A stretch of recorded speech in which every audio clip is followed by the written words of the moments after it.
everybody, I'm Felicia Curry, and welcome to WETA Arts, the place to discover what's going on in the creative and performing arts in and around D.C.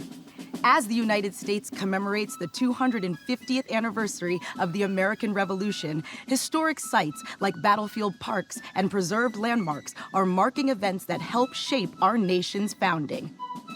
No combat operations occurred in our immediate region. The nearest was 120 miles south of D.C. in Yorktown, Virginia.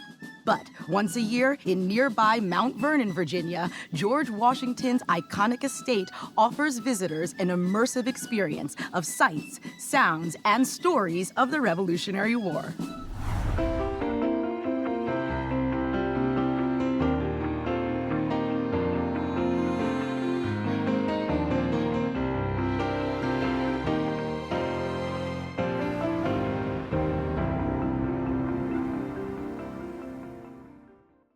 Since the late war with France, we have had grievances with the mother country. Grievances that have grown so great, we can be silent no longer. Grievances that have grown so great, violence has exploded upon our shores.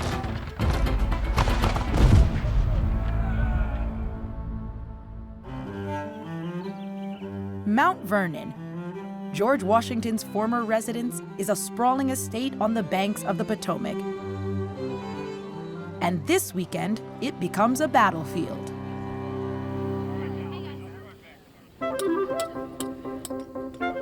You home, Liz?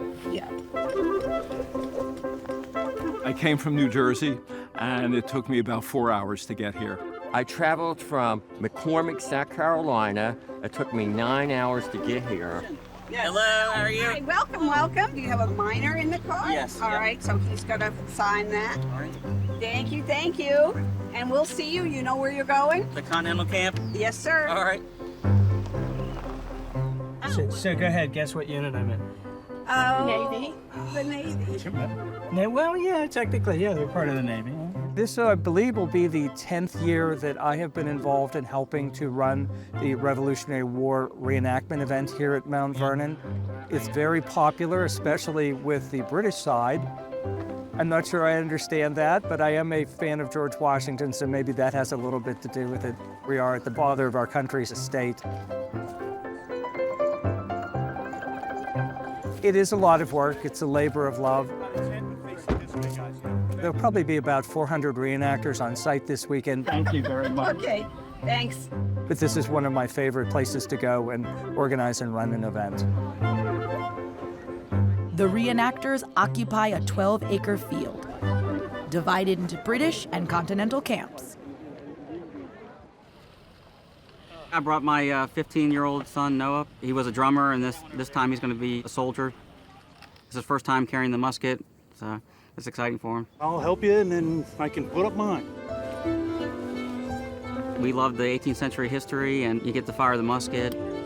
You get the camping aspect of it, the camaraderie. I mean, it's like a second family. Did you bring the cold stouts? Oh, yeah, we got some. Tavern night should be fun. All right, yeah.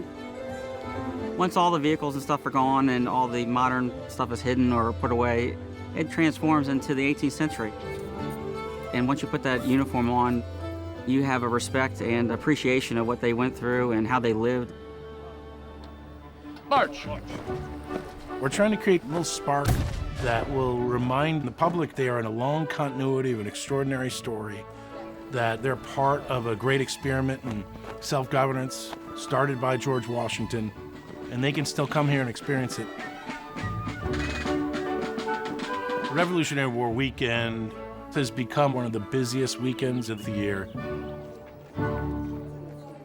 My name is Doug Thomas. I'm the official George Washington portrayer for Mount Vernon. My dear friend, the Marquis de Lafayette, came over to pledge himself to the American cause. I have had to do historical research for this, but I don't have a background in historical research. My background is all in theater. Enjoy Mount Vernon. Good day. First-person interpretation is you're interpreting the whole lifespan of a character. And it is quite a distance away. So even though I may be talking about that day in May of 1775, the truth is I never chopped down a cherry tree as a youth. I may then get a question about the Bill of Rights or something like that that happens much later. There we go.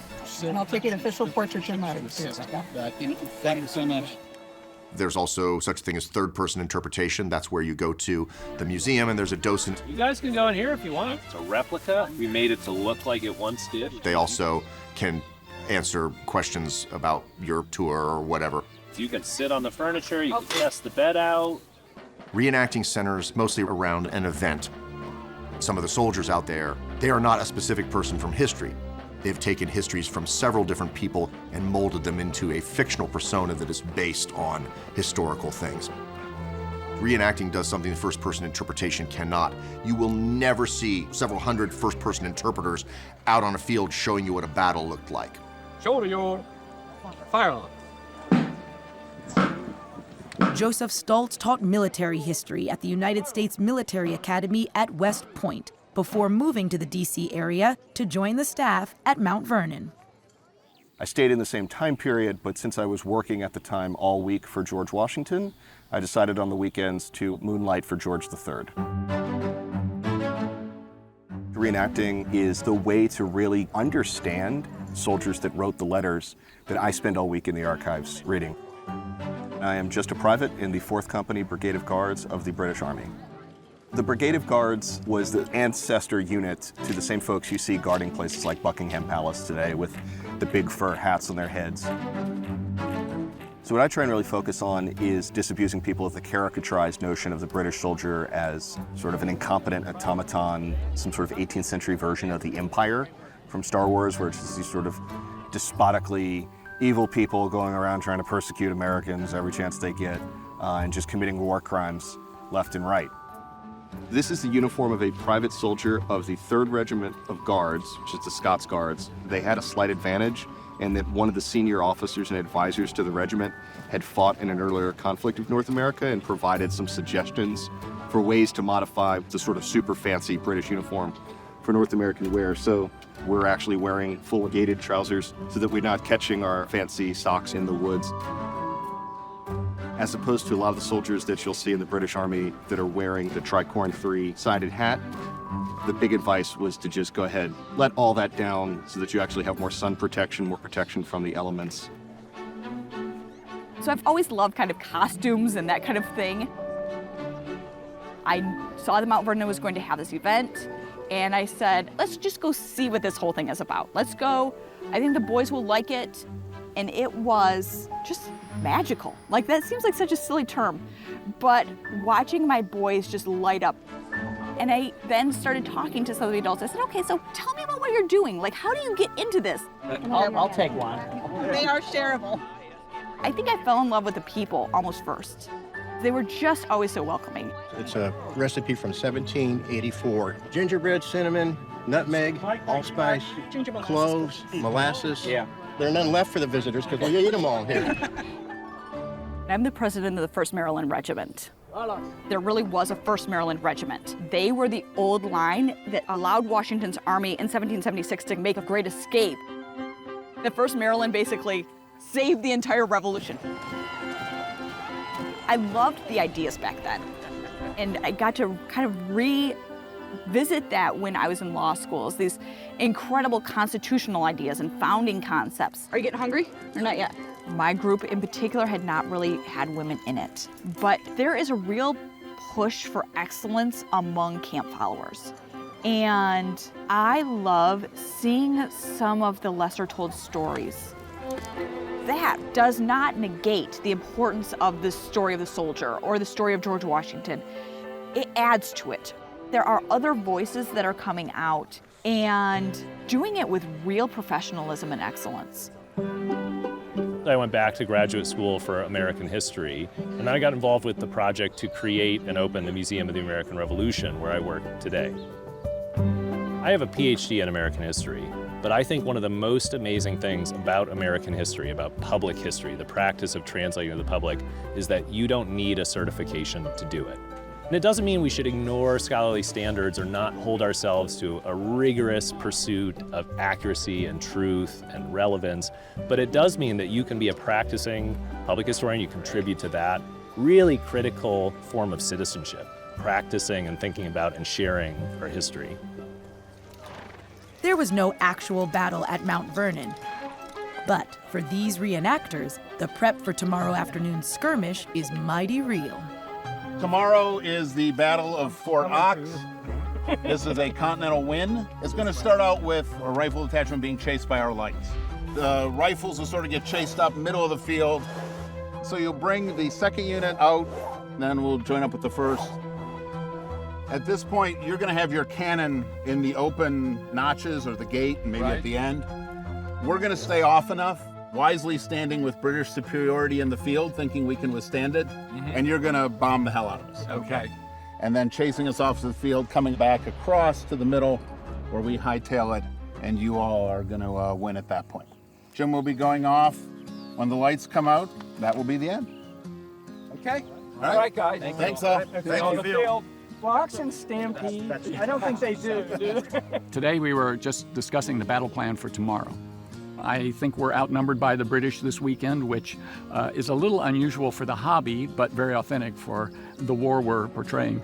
We'll start drilling in the morning because unlike the real soldiers 250 years ago, my soldiers were probably sitting at a computer today or yesterday and all week and the week before. So we'll be practicing safe handling of the muskets because these are real muskets. So there'll be a lot for the public to see. As setup day winds down, the mission is clear. Thousands of visitors are expected, and every participant will be ready to deliver.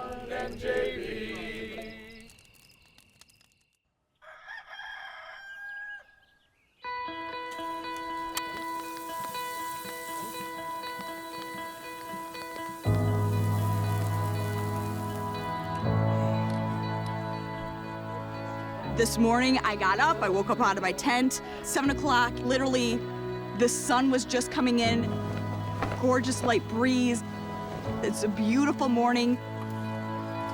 We've got school kids starting to show up, so this is almost like opening day of baseball. It's the start of the party. Good morning, ladies and gentlemen, and welcome to the 250th anniversary of the beginning of the American Revolution. Take distance. March. Right. Face. The first thing we had to do was put the Army together. We have officers, we have NCOs, non-commissioned officers, and then we have all these privates and recruits. So the morning was drill and sorting all of that out. Shoulder. The things we were doing were things I knew we were going to be doing during the battle. Marching, wheeling, you probably heard me give the command to wheel, because we have to keep the troops together. They have to stay in that tight formation because that's how we win the battle. Search arms. If it starts as we plan it, and it ends pretty much like we plan it, that's a victory.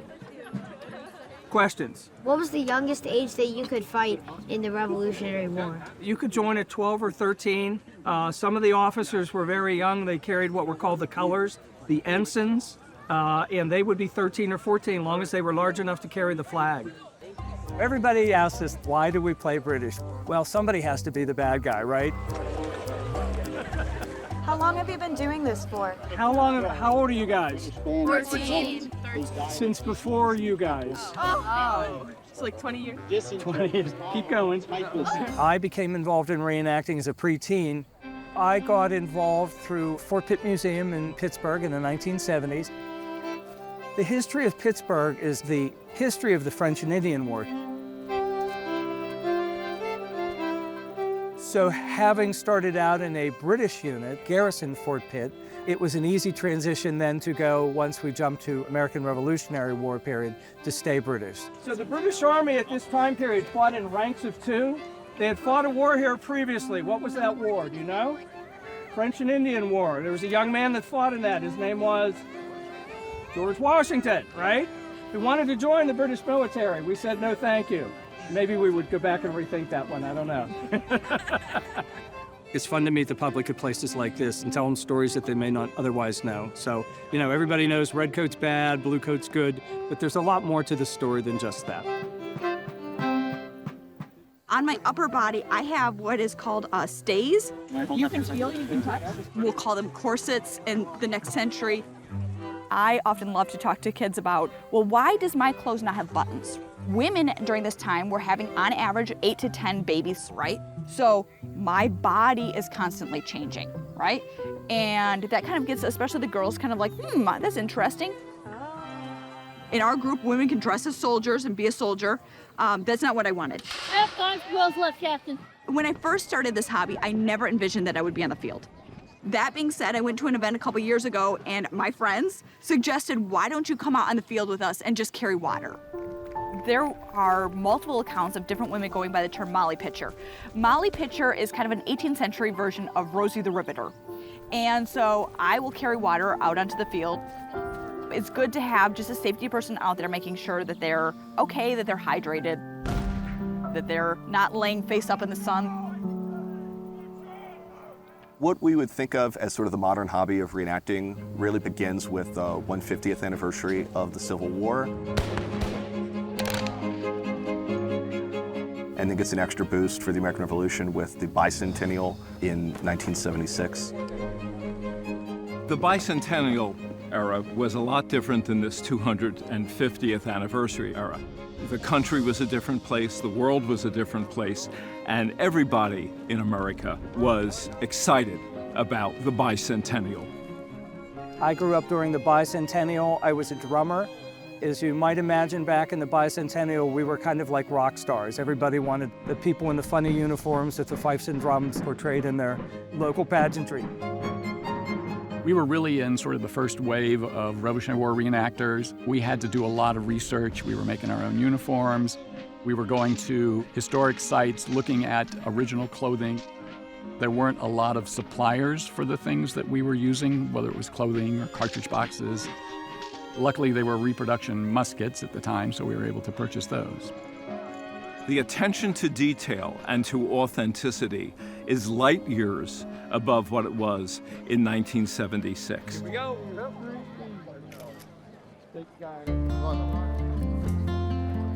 I did Civil War reenacting since 1996, and then about 2016, I came as a spectator here to Mount Vernon, and then I really loved what I saw. I loved learning about the Patriot history. I didn't know a whole lot about it.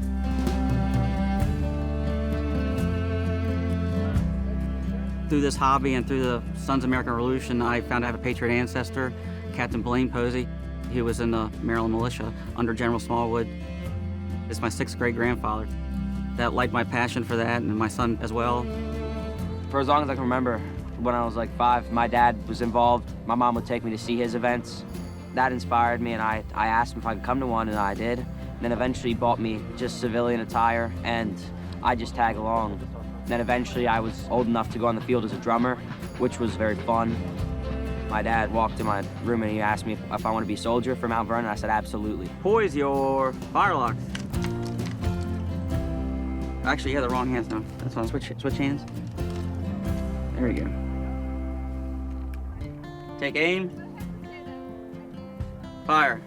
I've gotten to know him a lot better, and especially like during the rides, we talk a lot. So it's like a father-son bonding time, which is nice. How do you feel? Get more confident about it, or? Yeah. Okay. All right. Forward! March! The main thing that all of us are interested in is safety. All the officers watch their men, make sure their muskets are firing. If anybody has a misfire, we want to be sure that they don't put another load on top of that and fire a double load and create problems. Even if the Army could have fixed bayonets, they're big, long, steel, pointy things that can really hurt people. So we try to keep all that under control.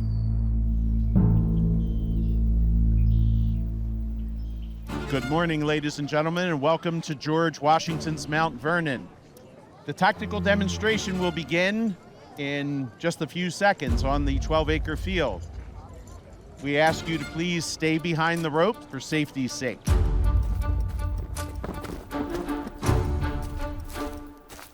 Take aim! The British lines advance, and our countrymen greet them with a spirited fire. Fire! all feel the thunder of the artillery. Smoke obscures our sight. You actually get an experience of what the smells would be, right? That smell of sweaty, wet leather, the smell of that wet wool on the uniform, that visceral smell of the gunpowder hanging in the air. There's many a moment of desperation, victory, or death.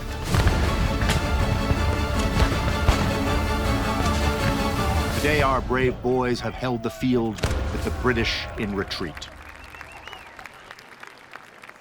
3 cheers for George Washington. Hip hip. Huzzah! Hip hip. Huzzah! Hip hip. Huzzah! Yes. Hush. We like to win. Right? There's a little bit of, honor at stake that we like the idea of winning when we can, but, we're at George Washington's Mount Vernon. They're not really going to let the Brits win too often. We played our part and died for king and country. Look straight. There we go. Now give me that hat. I didn't really see the Americans because I was like way over there. Yep, you were the good guys marching forward, right? The British? You were. No, the Americans were the good guys. Well, it depends on your perspective. Some of our students were very involved and very excited about history. Like, you get the little tears in your eyes. Yeah. And it makes me emotional. It makes me excited. We tell the kids that history is a story. Mm-hmm. And being a part of this, being able to be here on this weekend, it makes them a part of the story. And that's fun. That's powerful for them. You guys can go in here if you want. George Washington's tent. A team of craftspeople, including me, sewed the tent, made the furniture, created all the ropes so that we could have this life-size replica. You guys can walk straight through if you want. There's a door on the other side. I get to meet every sort of person. I mean, age, race, background, country they're from, political orientation, and I get to figure out how to make the revolution relevant and interesting to them. I like to tell people that I'm not really in the business of teaching people about the American Revolution. I'm teaching people to care about the American Revolution. Inside the tent, see how dry it is? Because if you aren't interested in these events, it doesn't matter what order the battles happened in or who the people were. Now, this is a really heavy gun. You want to feel the weight? There may be one kid in that group that you inspire to go on and do some great thing in their life because they heard something George Washington said, or they got excited about people here who are doing crafts. That's something that some child may get excited to work with their hands. So that's, I think, vital. This is called a prison cover, and it's another safety device.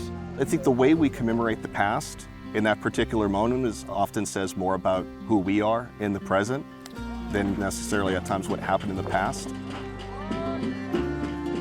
I'm very happy to be participating at this time and age at the 250th anniversary, where the hobby is opening up and getting a lot of more interest in so many more different peoples, myself included. Obviously, when I tell my dad I'm doing this kind of thing, he's like, what are you doing? Why are you doing this? But it's really important to learn our country's history from the ground up and experience it for myself as well. For many years, living history, for various reasons, many of which are bad, has been so identified as a white hobby. And the thing is, you look at something like the Continental Army. By the end of the war, about 20% of the Continental Army were people of color. I would love to see the hobby get to the point where more people feel they could be included in the hobby and help tell their story.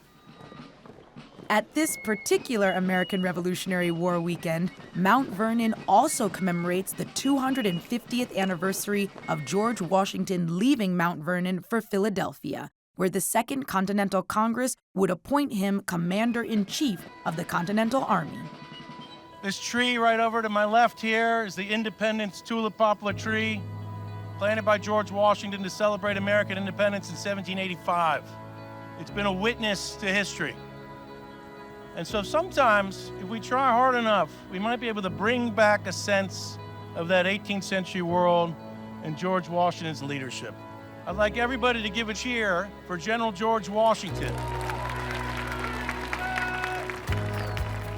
My friends, I apologize.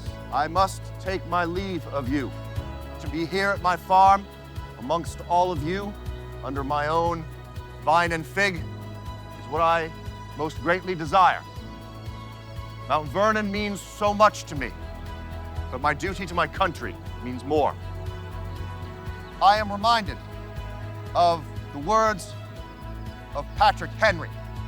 He said the distinctions between Virginians, Pennsylvanians, New Yorkers, and New Englanders are no more.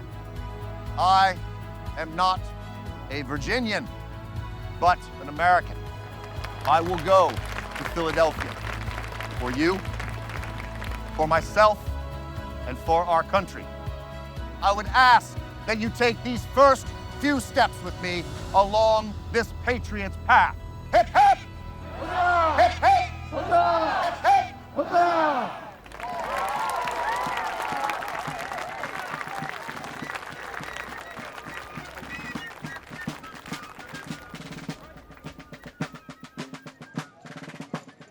So here's, I think, the impressive thing. Probably standing in front of you is about 150 years worth of reenacting experience. I'm not kidding. It's 50 years for me, and I think it's about 53, 51 for me, 52, We've been doing this a long time. Obviously, it's a passion. Right. Besides a goofy hobby, it is a passion. We're going to start a therapy group after this weekend. Yeah. How old are you? You can tell we enjoy it. Yeah. Would you like to do this? It demonstrates the power of living history, how it can turn the public's attention to a site, how it can educate people. Living history is a great resource. Take care. Oh, makes you appreciate where you came from. They risked everything, risked their farms, their businesses. They could have been killed over it, or if they were caught, charged with treason. The idea of tyranny is something that we very deeply feel, right? The idea of protesting. Oh my goodness, we just had the 250th of the Boston Tea Party. We are protesters at heart. That's who we are. And that's not a bad thing. It's good seeing you. I guess we'll see you at Bunker Hill. Yeah, it was fun. Great. All right, take it easy. All right. I have a wonderful instructor in law school, and he used to say, the Constitution is a muscle. And I would say the same thing for all of these ideas. The idea of freedom, the idea of tyranny, the idea of power, the idea of government. It's a muscle. We have to push and pull and think about these ideas. Because if we do not work with these ideas, it's the same as any other muscle. It will lose its strength. You don't have to be the great-great-grandson of Thomas Jefferson to have the Declaration apply to you. So I think if we live in a country where our expectation is not about language or race or ethnicity, it's about values, you have to look for opportunities to find what unites us as a country, which is often our complicated, difficult, divisive history, and then figure out ways to make those stories accessible and available to our fellow citizens.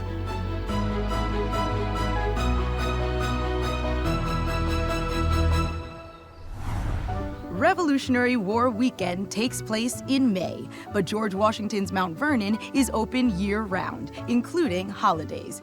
In November and December, experience the estate by candlelight. Visit mountvernon.org for details. Thank you for watching WETA Arts. Be well, be creative, and enjoy the art all around you. I'm Felicia Curry. But the cannons are cool. They're just too loud. They really hurt. That's why I have to wear the hearing protection. Whatever. Do you wish you could be even on the field with a drum? No. William Ball was George Washington's great-grandfather. He is my great-great-great-great-great-great-great-great-great-grandfather. So George Washington and I are cousins. I mean, it's kind of cool that I'm a part of the family, and I think it does help to inform what I do, whether consciously or unconsciously. For more about the artists and institutions featured in this episode, go to WETA.org/arts.